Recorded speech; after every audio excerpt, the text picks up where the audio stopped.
and welcome to Literary Prospects, where we talk to authors and other literary professionals about books, publishing, and their writing life. I'm Kelley Vick, the host of the program, and it's my pleasure to introduce today's guest, Agent Eleanor Jackson. Eleanor Jackson is a literary agent at Dunno, Carlson, and Lerner.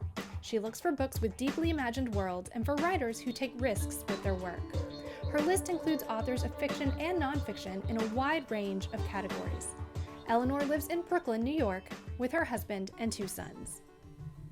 Let's get started. Eleanor, thank you so much for joining us on the podcast today. It's a pleasure to have you on. So let's kind of just dive in, start at the beginning. How did you become a literary agent? By accident, I think, as most literary agents do, actually. So I was in college and I was in creative writing classes, and I was an English major. And this professor that I really loved, after a workshop one day, was like, I really feel like you would do well in publishing. And I said, oh, that's a very kind thing to say. But secretly, I was sort of sad because I wanted to be a writer. But she was actually right, by the way. She set me up with her literary agent. She was like, I think my agent is looking for summer interns. I was from Westchester County. I live close to the city. You could swing into summer internship maybe. And so I I followed up and ended up interning for the person who became my first boss after college, essentially. And while I was interning, I realized that I actually did like the agenting side better than I liked the writing side. I found writing really hard and depressing and insular, and I was never happy with my own work. And, being an agent, I found allowed me to be creative and sort of be part of sort of different writers' creative lives without having to do the hard, emotional, tough work that, I am sort of deeply, that I have such deep admiration for my clients for doing, but I am pleased not to have to do it myself. So. How would you describe your job? And what's like a day, what's a normal work day like for you? Sadly, is there a normal work day? Mostly spent sort of on email or on the phone, like most desk jobs. I'm sort of talking to editors a lot. I'm sort of chasing down contracts. I'm sort of dealing with publicity and marketing requests and making sure that sort of all the trains are running on time. I am sort of talking to people about sort of upcoming publications or talking to people about sort of books that I'm selling. There's like a fair amount of negotiation, obviously, like I'm negotiating deals on a fairly regular basis. And that takes time and phone calls and emails and stuff like that. Most of the reading I do and the editing I do is after hours or early morning. So, and that is sort of par for the course for everyone in the publishing industry. No one really gets sort of one of the reading is the privileged part of the job. No one gets paid to read. So everyone reads or edits, between the hours of 9 and midnight or 5 to 9 a.m. Sort of bread and butter, the reason people are here and sort of the creative work often happens after business hours. Do you have any tricks for how to get all that reading done so quickly? You have to read so much. And I'm always amazed by people who can really like just turn through, and you have to read carefully. So how do you do it? There's no good way, I talk to everyone does it slightly differently. I feel like most agents and editors have a sort of good survival instinct, meaning that they don't read when they're reading on submission. They're reading the first 100 pages and then assessing whether or not to move forward. And that's actually, I don't think that there is a good solution. I think that you do have to read carefully and slowly. I think that there's like a survival mechanism wherein, I can read the first 30 to 50 to 100 pages pretty carefully and the last 100 pages pretty carefully and sort of go fast through the middle parts to sort of like look at the sort of overlying arc or structure of a book just to get a feel for a book. Mm-hmm. But that doesn't save me the 20 to 40 hours you spend in editing or when you're actually reading something when it's, under contract. And I think most editors would tell you the same thing, that they read one way on submission and another way when they're in editorial. The publishing world at large is somewhat mystical for those of us who aren't working within it every day like you are. So can you demystify that process a little bit? Like, how does a book actually go from just sitting as a file on, an author or potential author's computer to like the shelves at your, hopefully the bestseller shelves, but at your local bookstore? Right, of course. There's no one way about it. Like the short answer is that process happens any and every way you can possibly find a way to make it happen.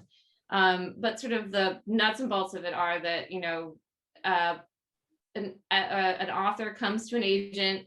Either they query them cold, they send an email, a query letter, or they come in through a referral, which often happens.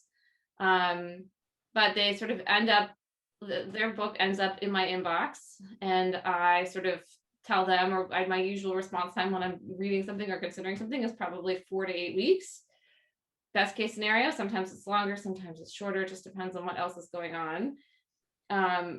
Because even though this is like sort of the pipeline of stuff, the pipeline of material and what I do, like I sell books, submissions are actually an agent's last priority. New submissions are an agent's last priority because sort of your commitment, your time, and your sort of committed effort and your sort of day job belongs to the clients that you already have.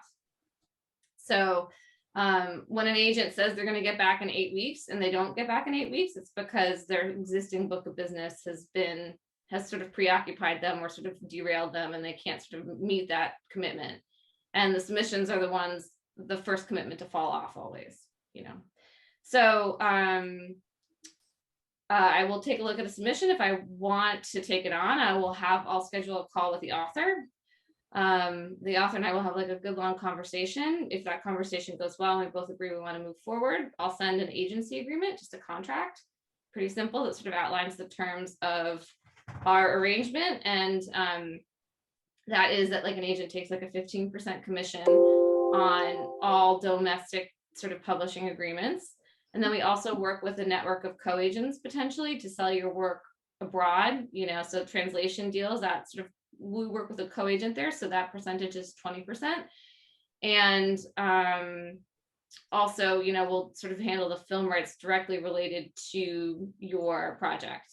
And then there's sort of like the sort of like the ancillary pieces, like, first and second serial pieces that are directly out of your book that we sell to magazines. We will commission, but I often have agreements with my authors for the rest of their journalism or their stories that are sort of like a la carte, meaning if they want me to sell it for them, then I'm happy to do it and commission it, and if not, they're happy to do it directly. And I just sort of look over every contract that they're going to sign just to make sure there's nothing crazy in there. I just don't want them to agree to something that is going to be problematic down the line. So I send in a contract. We talk out the contract, make sure everyone agrees with what's in there, and then we sign it. And then we sort of work to get the project, whatever it is, ready for submission. Whether that be a proposal or a novel manuscript, and that process will just be what it is. Sometimes that takes a week, sometimes that takes 6 months, sometimes that takes a year. It just depends on where the project is and where the writer is and what we're doing. But I would say by and large, the goal is to keep that sort of editorial process as clear and clean and manageable as possible. And I think a lot of agents, when they're looking at sort of taking on books, they're looking not only for something that they feel they love, but that they feel like they can sell in a pretty straightforward, clean, easy manner. Mm-hmm. What no one wants to do is sort of be in a relationship with an author for 2 years before trying to sell your book. Like, no, the author doesn't want that, the agent doesn't want that. So you're looking for something that is sort of close enough to submission that you can see a clear editorial and selling path forward. And I feel like there's like, there are millions of reasons why agents pass on books. But sometimes you'll get these passes along the lines of, I really love this material, but I can't see a way to sell it. And what that is an agent sort of looking at sort of the timeline for selling a book and sort of trying to realistically see if they can add meaningful value to the process in like 6 months or so. So I will then work on a manuscript or a proposal with an author. At the end of that process, when we're both happy with the final product, I will come up with a submission list, and I will share that list with an author, and that list usually consists of, anywhere from 10 to 20 editors and around. And these are people that I have known for a long time and talk to regularly, and they're sort of houses that I feel like could publish the book well. And then I'll sort of talk through that list with an author to make sure they don't have any additions or questions. And then once we sort of agree on that list, I will sort of start making phone calls. I'll work on a pitch letter, and put that together. I'll usually do the first draft of it and send it to an author for sort of any tweaks. And then when that's done, I take the book out. I start sort of calling up editors and sending the manuscript to them. And I'd say the sort of timeline for submission is anywhere from an editor can respond and read something like in 2 days, and they can read something in 6 months, and sort of there's no real way of knowing how the sort of selling process will work. I sell books after a week, and I sell books after a year, and that's just depends on what else is going on in the market, in an edit with in a publishing sort of cycle. Sometimes it depends on what the editor had for lunch. It's just completely Yeah. So to add some sort of structure to that process, what I'll do is send out a submission, and then say to an author, okay, we're going to schedule a 5-week check-in call. And at that point, by 5 weeks, I usually am I'm usually most of the way through a submission if a submission is not going to sell on a first round. And so at sort of week 5, if we are not in the position of having accepted an offer and I haven't drummed up an auction by then, we'll reassess and recalibrate and look at sort of everything we've received to date, all the passes we've received to date, and decide whether or not there's sort of revision work we can do, or we want to go out to another round of editors. And at that point, I go out to another round of 20 editors or so. When a book is auctioned or sold, sort of the way that happens is that an editor will call me up and say, I'm reading this, I really love it. I've shared it with other people on my team, and we all love it. Can we set up a call with the author? And then I will get on the phone with an editor and an author, and sort of they'll have a conversation about sort of how they sort of might work together. Is that nerve-wracking for the author? Is it nerve-wracking for you? No, I mean, is it nerve-wracking for the author? Yes, of course it is. But we talk through it, so I'll tell them everything I know about a person before they get on the phone with them mostly, or sometimes I'll tell them everything I know about them after. It's relatively, I think people do get nervous, but it is always a much easier conversation than anyone ever thinks it will be, because it's focused on the work, Most of the conversation is sort of about plot points in the project. An editor is sort of often trying to suss out sort of how promotable an author is, how they talk about their own work, what kind of takeaways, or what sort of angles or sort of talking points an author can use that might sound good in various media. But mostly, because I mostly do fiction, the conversation is just about the novel.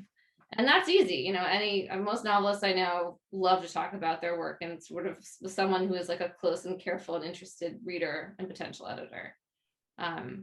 So I find no matter how nervous people are, it tends to go away pretty quickly on the phone.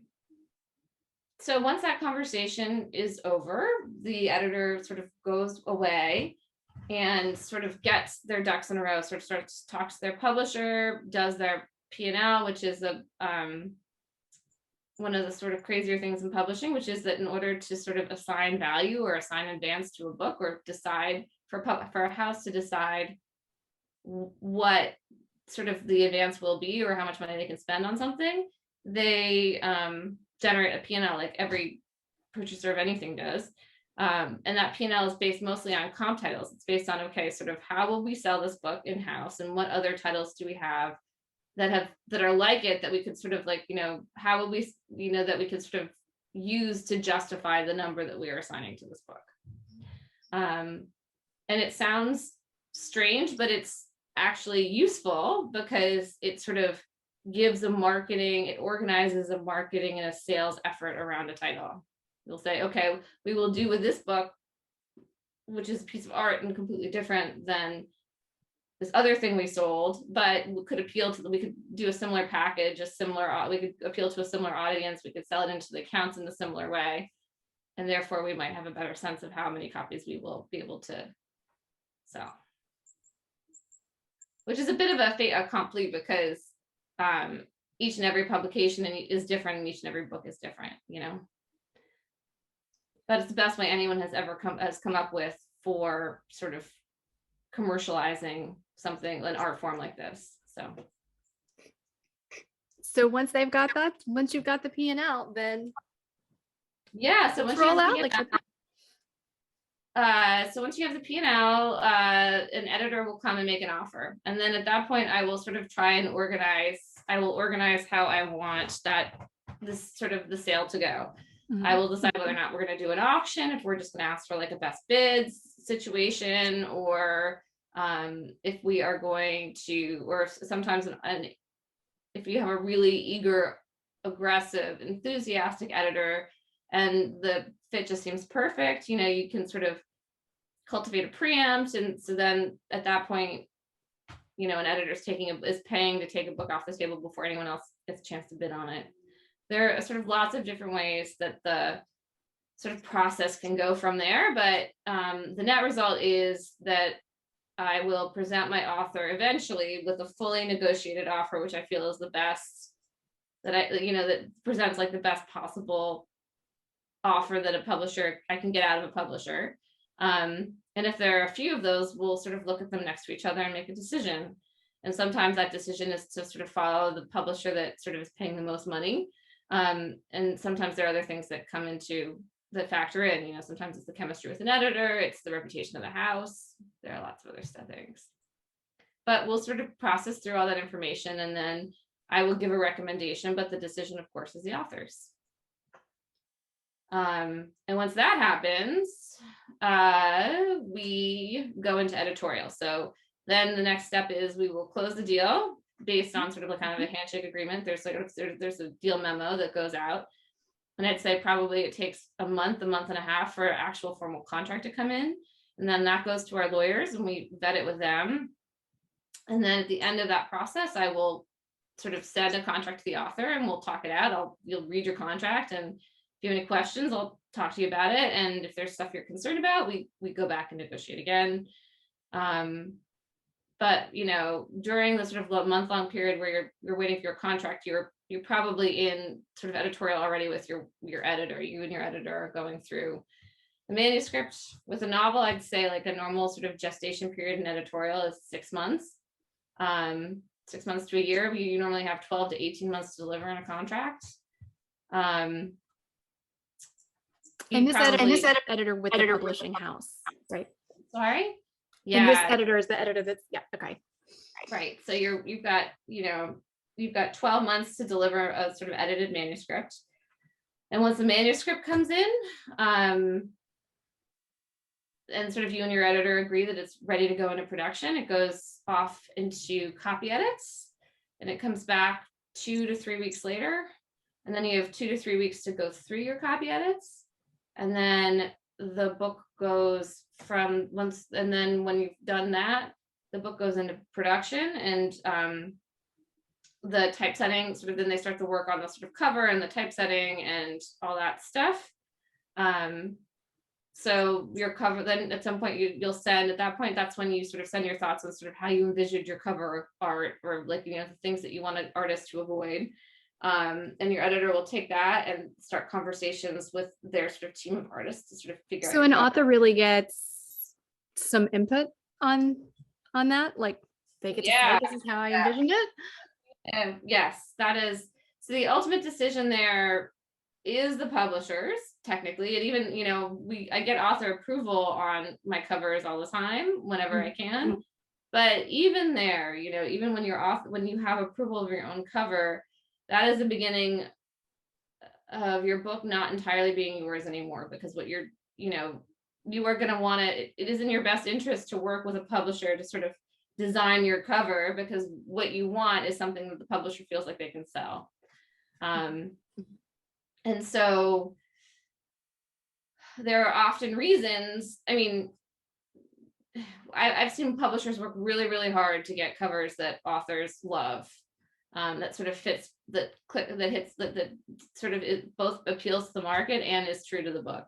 But that process is like often a messy one, like sort of mixing the book with the market is always tricky.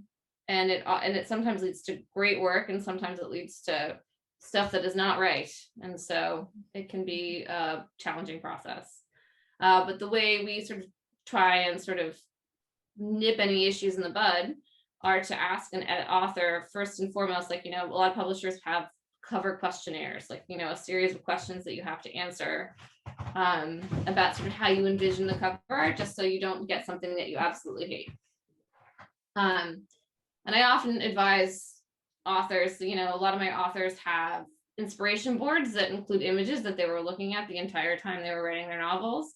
And so, I ask them to sort of type it in the absence of that questionnaire. I'll ask them to sort of type up a note that sort of includes some images that they were sort of looking at that were sort of like focal points for the book. And that also includes potentially like a few covers that they actually like from other publishers, just to give people a sense of what their aesthetic is. And some of my authors say that they really want their publisher to make the decision, that they want to be surprised. But even in those situations, I say it's always good to give a little bit of guidance, just so we don't run into any problems. But I find that the best way to have the most control over that cover process is to send in your thoughts early, so before get a note to the cover designer before they even start working on it, so that they have your ideas in mind before they start thinking about images that might work. So that happens, your book comes back, it's typeset, it comes back in first pass pages. You work through your first pass pages, look for any errors that might have happened post copy editing when the book was keyed in for production. And then once you've corrected your first pass pages, at that point we normally print galleys based on those first pass pages. And galleys are copies of sort of pre-publication copies that are printed anywhere from 6 to 12 months prior to pub, that we use to send to booksellers, that we send to booksellers and sort of big mouth people in the industry who are going to talk about your book and sort of get the buzz going on it. So we have those guys. So that's what those are. And your cover art is being produced during this time so that it's available to put on those galleys. And once we have galleys, we have 6 months to 12 months of advance mailings where we're just sending the book out and trying to get review coverage or organized review coverage. Once we have the galleys, that's normally when your publicist comes in and starts planning your publicity campaign. And then we have, again, like 6 to 12 months post-production going into publication. And then your book is published. But, when a book is published, 3/4 of the work is done. All the work is in the 2 years leading up to publication. But what you're hearing from me is, there is a massive time investment that's going in here. So from the time that an agent's taking on your novel to the time it's selling, it's, conservatively, like, if everything goes well, we're talking probably 2 to 3 years before your book is actually on a shelf from the time you start working with an agent. Wow. Sometimes it's 5 years or 6 years. So how does it work with these, some authors, Stephen King, comes to mind, like, that are just churning out book after book after book after book after book. How does that, is it taking 2 years for each book, or are they in like a whole other realm? Right. By the time you're Stephen King, your audience is set. you know, by the time you are a best, and, you know, even Stephen King, but no, I mean, he's writing probably a book a year, but he's been doing that for like, but he's publishing a book a year because, you know, he's been doing that for 30 years. Mm-hmm. And different writers write in different ways too. Stephen King is just, you know, or Joyce Carol Oates too. You know, they have computers in every room of their houses. They just never stop writing. It's just their way of processing the world. And so, and, you know, there's an audience there to read it, you know. With most literary novelists, most literary novelists can't support a book a year. Like, you know, the audience won't give them a book a year. It's better to wait to have 2 or 3 years between publications because the readers can't keep up. What do you think that leads well into my next kind of question, which is, what do you think makes a book good? And what do you think makes a book successful? As in, you know, if it comes out and it does become a bestseller, as we're discussing, because, you know, there's plenty of great books out there that don't become bestsellers, and there's plenty of bestsellers that are so, you know, the person who had the sort of smartest, that gave me the best perspective on this was actually a consultant, weirdly. And we were talking about our respective jobs, and he told me, I was complaining, you know, this is you know, it's one of the hardest things in the world. You can invest as an agent, as an editor, as an author, you can invest a decade in a book that doesn't do what everyone thought it would do in the market. And sort of what sort of I'm going to go back to this consultant. What that consultant said to me was, you know, the best companies are not always the most successful companies. And the problem when the sort of fascinating thing about publishing and the sort of heartbreaking thing about publishing is that, you know, while a book is a piece of art, a publication is a corporate venture. And so, you know, sometimes the things that are the books that are the most successful, the things that, you know, make for the most successful corporate venture, the best company, are not necessarily the best books. There's also the fact that the best books is a deeply subjective term. You know, my idea of the best books in the world is different than yours, and it's different than all of the editors I sell to. You know, for example, like, you know, I was having a conversation yesterday with an editor at Bloomsbury, was telling me that he's a writer, and he was telling me one of his favorite too, he publishes with Riverhead, and he was telling me one of his favorite books of all time is The Goldfinch by Donna Tartt. And I like The Goldfinch. It's not my favorite of her books. But I see why it's his favorite book, you know, it's a second novel. So sort of following up on the sort of strong success of her kind of insanely amazing previous work. Mm-hmm. It's hugely long, and yet it is completely unputdownable. Like, as a commercial exercise, it's pretty amazing. Like, you know, she is able to not compromise what she wants to do in terms of sort of world building and you know, line by line, writerly, it's, you know, it's a fairly literary novel, but at the same time, it sort of supported, like, it, you know, it was able to attract a massive audience because people became deeply invested in it, even though it's like almost 1,000 pages. Mm-hmm. But for me, I don't know. It's not my favorite book, I gotta say. So there's that too. You know, everybody has their ideas about what really great literature is, mm-hmm. and how that and how it sort of interacts with the market is really a communal project, and it can be amazing. It's kind of amazing that it ever works at all, but honestly, but it means that there's attrition too, you know. It's not just the best book that's going to be the most successful book. It's the best book published at the right time that can reach, you know, an audience for X, Y, and Z reasons. How do you find your clients? How do I find my clients? All sorts of ways. A lot of them come in via referral, you know, from other writers that, you know, I already represent. That's sort of my bread and butter. I co-agent some stuff. I work with a UK agency and handle sort of books of theirs that I think I can sell here, that I love and think I can sell here. And then, over the transom, I get queries, and I have pulled stuff from my pile out over the years, and they have become long-term clients.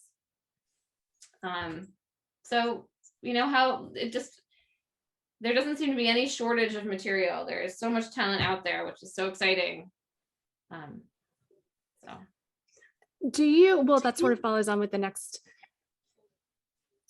question that I have, which is, do you read unsolicited? How often do you get the chance to read just completely unsolicited submissions? We all hear stories about this slush pile at agents' offices where there's just like all these unsolicited manuscripts laying around, or I guess these days, like sitting in a file on the computer somewhere. What percentage of those actually get eyes on them? we read through all our queries. So what happens at our agency is that we have a submissions email address, and every week each individual agent receives a sort of an email with their queries for the week. And then we all we all sift through them and sort of request what we're going to request. And then from there we read our submissions. I mean, we don't always, as I said before, the sort of submissions are the first thing that has to go when you have, so you sort of come in and you're reading your submissions and you're requesting material. And then if a client delivers an editorial project, the first thing that gets set aside is the stuff that you're reading. But we all do it. It's how we get business. And all of us came into the business to discover new talent. So that slush pile, even though agents complain about it, it has kind of an allure too, because we are all here to look for undiscovered talent. So I don't ignore it. None of my colleagues do either. We all look at it. How do you personally decide which projects you're going to take? That is, that is an emotional response. It's you have to first love it. Like, you have to be able to, you're reading it and something, it's kind of love at first sight. It's just like a relationship. You kind of click with something. If we're talking about a novel. And then I sit down, and then sort of my next thought is, okay, how am I going to sell this? And am I actually going to be able to do right by this author? Because I can think a book is absolutely amazing. I can absolutely love something, but if I can't see how to sell it, or if I'm concerned about the viability in the market, I'm not going to take it on, because I am subjecting the author and myself to years of heartbreak. A novel that is hard to sell, and I do that all the time, by the way. I work with writers for years and years and years to sort of get to the place where we're going to sort of start a career, where we can start their career. And once I've committed to someone, I am relatively relentless. I will continue on, and we will figure it out. And, there are I have plenty of authors on my list whose first novels didn't work for whatever reason. And then we have recalibrated, and it's their second or third novel that sort of was the one to sort of break out there, was the breakout book, and was what started their career. There's no one way to do it. It's a long investment, obviously. But that's the sort of, that's what I'm looking at. I'm saying, what I'm looking at sort of taking on a novel, it's not just like, oh, I'm going to take a flyer on this, and if it doesn't work, we're out of this in 6 months. It's not, I'm trying to look at the next 10 years, or I'm thinking about that, because that's what I want. I want to work with the same people and build careers for long periods of time. So it's, it's both, do I love this? Can I sell this? Am I going to add value to this process? Or are we both just going to, or is this just going to be a tortured process in which we have, 2 years of agony and pain, which will probably will have anyways, because that happens as part of the publishing process. But will it be worth it? Will it be worth it in the end? Like, can we actually do something together here? How important is the cover letter, the query letter? And is there a sort of perfect way to write it? Is there a formula to it, I guess? Every agent is different when it comes to this. I would say, the thing, I like simple query letters. I like, a simple 1-paragraph synopsis. And then I personally love hearing how an author came to a book, like what sort of where the story came from. Actually, I find that that's my first question whenever I'm acquiring something. I will say, okay, why did you write this novel? Where does it come from? What is the story behind it? And for most editors, that's a question they ask first too, when they're talking to an author about sort of potentially working with them. That's the first thing they want to know too. So in my query letters, and what I like to see is a paragraph about sort of where the project comes from. Mm-hmm. I find that is almost more interesting or useful in some ways than the author bio. But that's just me. Other agents feel differently. I was going to say, there's where the idea came from, the author, a little bit about the author.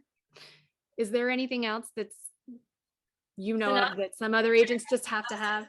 1 paragraph about where the story came from, and then a short bio at the end. Keep it to no more than one. It needs to stay at 1 page, so it needs to be short and sweet. And it doesn't give you a lot of space or time, and it's hard to do, but it's doable. People do great query letters all the time. Can you think of a query letter that stood out to you that like really grabbed your attention? I know I'm totally putting you on the spot here.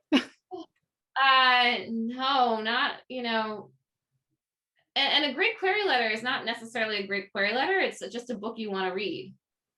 It doesn't have to be a perfect query letter. It just has to be intriguing and be to the point where you want to click through it and learn more.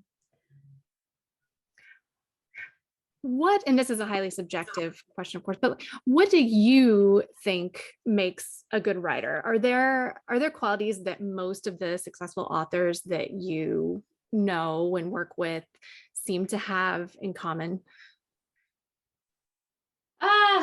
Gosh, so that's a hard one. So one thing I would say is that it needs to be about the book and not about you. Mm-hmm. And that's hard actually, because a great novel is about confidence on the page. It's about being able to command a room, command a reader's attention by being able to say, listen to this, pay attention to this line, pay attention to this paragraph. I'm going to take you on an amazing journey somewhere. But in terms of the people who are the most successful, I find as writers are able to not only write a great book, they're able to sort of take themselves out of the process after that to, process criticism in a useful way, to sort of cultivate good and meaningful relationships with people on their team in an industry that is deeply preferential. Being an author is hard because you are on a list and there is almost always another author and another book that's getting more support or attention or accolades than yours is.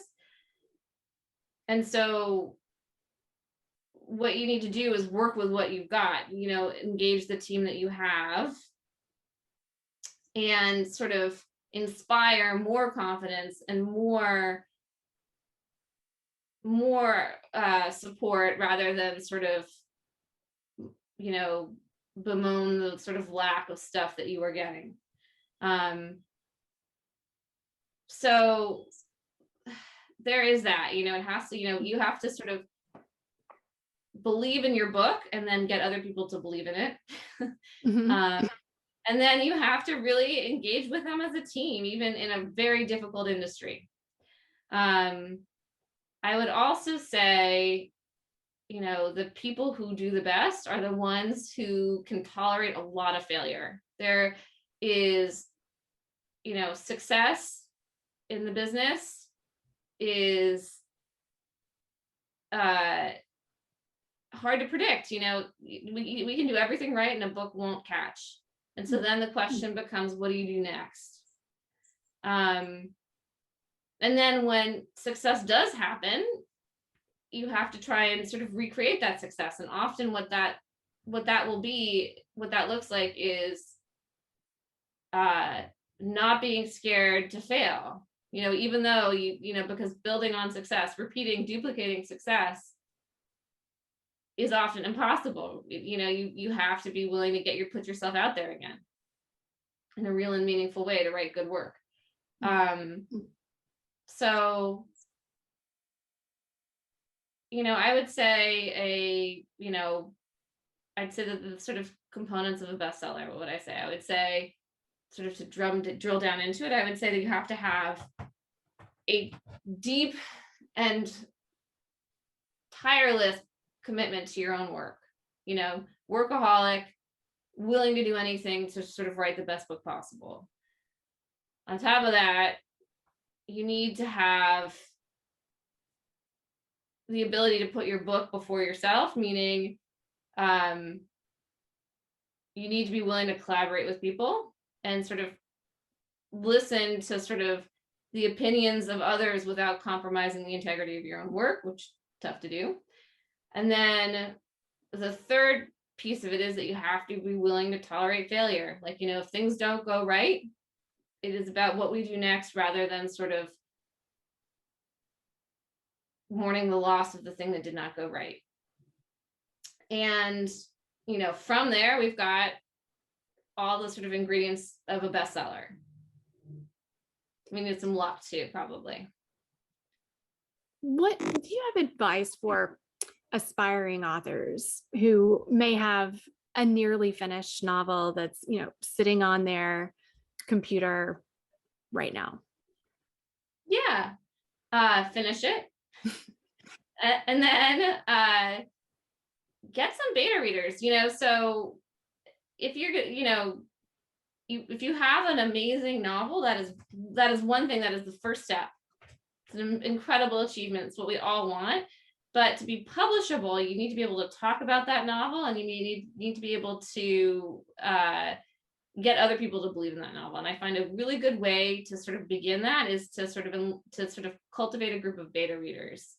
So, whether it be your mom and your cousin and your best friend, or, a writing group that sort of supports you and whose work you're also reading, it doesn't really matter. It just needs to be a group of people who you are sharing work with and whose editorial feedback you're listening to, just to sort of get used to the idea of having readers. And also, if there's, listening, if people aren't getting things about your book, if a readership isn't getting things about your book, sort of practicing how you're trying to so good.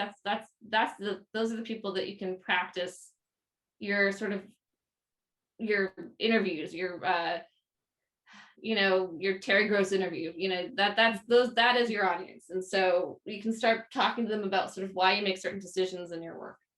And from there, once you have a loyal fan base that is your mom mostly, you can sort of start thinking of, then you have a foundation from which to sort of go broader. That's what I would say. I'd say the first thing, if you finished a book, that's great. Try out some readers. Go get some readers and see how that goes. Once you have some readers and you've sort of ripped off that Band-Aid, because that can be hard, start acquiring agents. But do everything you can. And also work and help and make your agents, your poor agent is going to work really hard, hopefully. So do everything you can to make their life easy. Try and sell whatever essays or stories you can on your own. Build up a community of writers, and you do that by supporting other writers, by the way. You do that by reading and recommending other people's work, by supporting people whose careers that you really admire or like, you build as big an audience that as you're possibly humanly capable of building on your own, because from there your publisher will begin building their audience on you. So. That's really great advice. I wonder, what are you reading right now? Do you have a chance to just relax and recreationally read that's not for not your clients?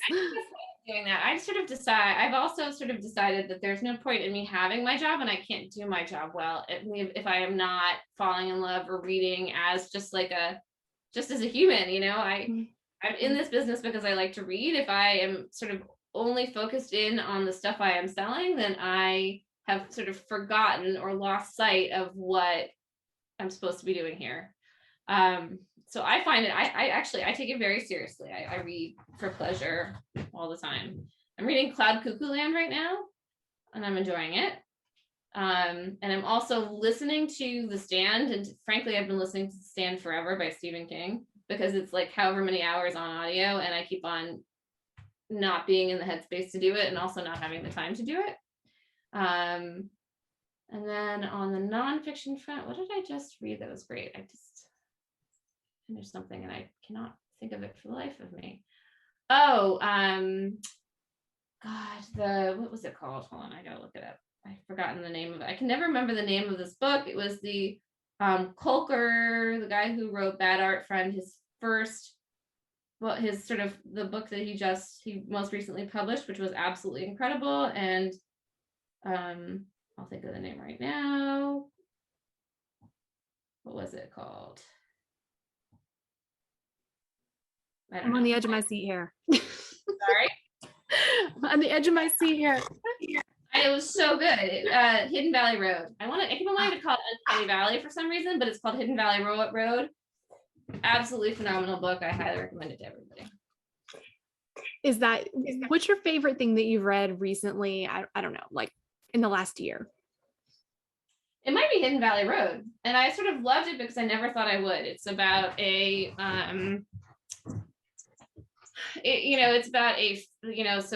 it's about a family that sort of, so I think they had 11 kids.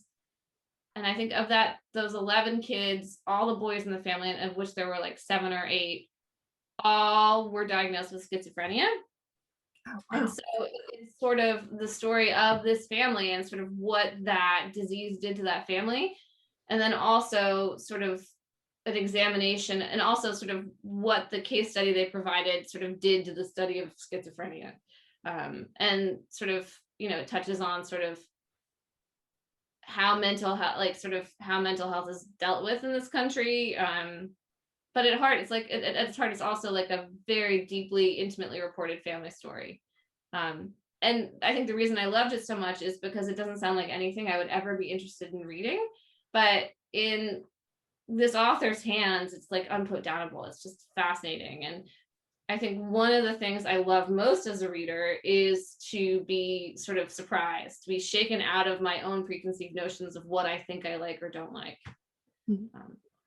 It's great when that happens, and I'm putting that one on my list. Yeah, great.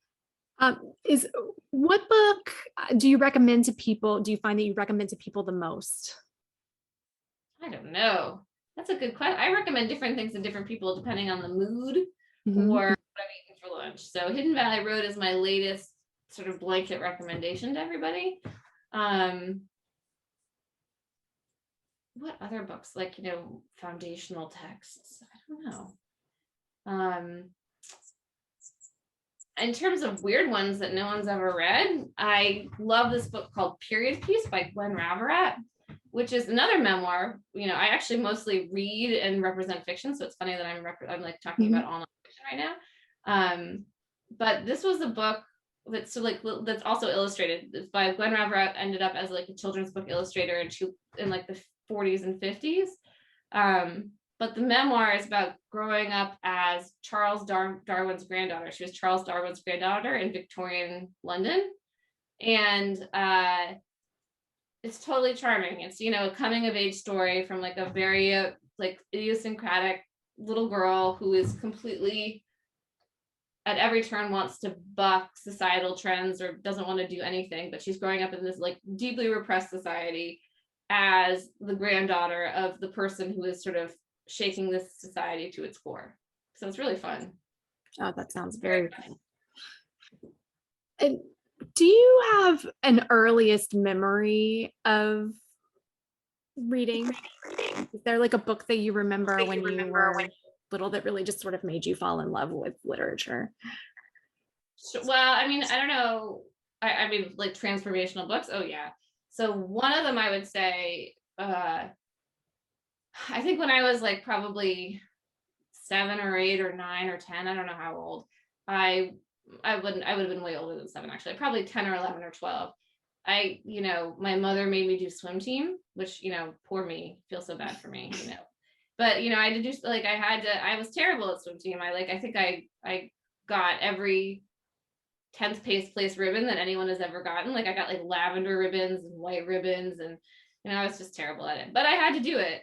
But I hated it. And so what I used to do to avoid swim team practice was I used to sit in the shower stall of the ladies' locker room and read until they found me. And I have a very clear memory of reading Sula, Toni Morrison, in the shower stall, avoiding swim team because I hated it. And then also feeling deeply guilty about, like, you know, you read Sula and you realize how nice your life is, right? Especially like, you know, I remember the smell of chlorine. And then I remember reading this and I was like, this little girl has a life that is so far from mine and so terrible. And here I am complaining about the backstroke. But completely transported. And I sort of remember the sort of, I think the things I loved so much about it were being in a head that was completely different than my own. And I also loved, I mean, I have like such visual memories of it. Like I smell that locker room. I remember I smell the chlorine. I smell the shower. It was like wet. I was in a swimsuit. They're like very visceral muscle memories. And yet I was in such a different headspace, you know? So, how about yourself? Do you have one? Oh gosh, so many, too many. I think a book that I just tend to reread over and over is Catcher in the Rye. And I think it's just because I mean, I have memories of reading it in the very beginning, and then every single time I reread it at different points in my life, I feel like it sort of means something a little bit different to me. You know, when you're reading it as a person who's younger than Holden Caulfield, you see it one way, and then sort of at his age, and then now as, you know, a little bit more advanced age, I see it differently still again. So that's sort of given me an appreciation for being a story in many different ways. One story means being a completely different story to different kinds of people. That's interesting. I'd say one casualty of working in publishing, I think before my life in publishing, you know, when I was growing up, I used to reread books like 10 times. So you'd have that experience of growing up with a book where it feels one way to you at one age and another way to you at another age. That I don't do anymore. I don't reread sort of the novels I love anymore, which is too bad, because it does, like, that is a fun part of it, you know, seeing how you have changed in relationship to a text. But I do have sort of different parts of my life that I identify with different books. I feel like everyone does. My husband was just saying, he went on a trip, like when he was in college, I think he went on a trip through Europe, and he was reading American Psycho, and he remembers being like deeply disturbed while it was like beautiful countrysides. And now it goes back and wonders why it has fear. You know, and again, a privileged place to be, you know, but still. All right, well, we'll wrap it up on my traditional final question. So normally if I'm interviewing an author, then I'll sort of ask what they would think the theme song would be if their book is turned into a a movie or a series. Obviously, you have a lot of books that you work with at any given time. So I will maybe toss to you. Do you have a theme song that you think could describe your work as an agent? Short Skirt, Long Jacket by Cake. But it would be, I think that I always say that, in the event that, I don't know, it would be the ways that I was, if it was the theme song to begin my day, it would be the ways I was being inefficient versus efficient. Be me oversleeping instead of getting up early. It would be me putting my cell phone in the refrigerator trying to get out the door. I'm not the only one who puts my cell phone in the refrigerator. And I think that the sort of feeling behind that is probably that there's so much that you want to be able to do, and there's and it's a job that's too big to fully wrap your hands around at all times. Eleanor, thank you so much for joining us today. This has been really, really fun talking to you and super informative. And I feel like I understand so much more about the publishing world. Thanks to you. Thanks for joining us on Literary Prospects. If you liked what you heard, please subscribe and leave us a review. We'll see you next time.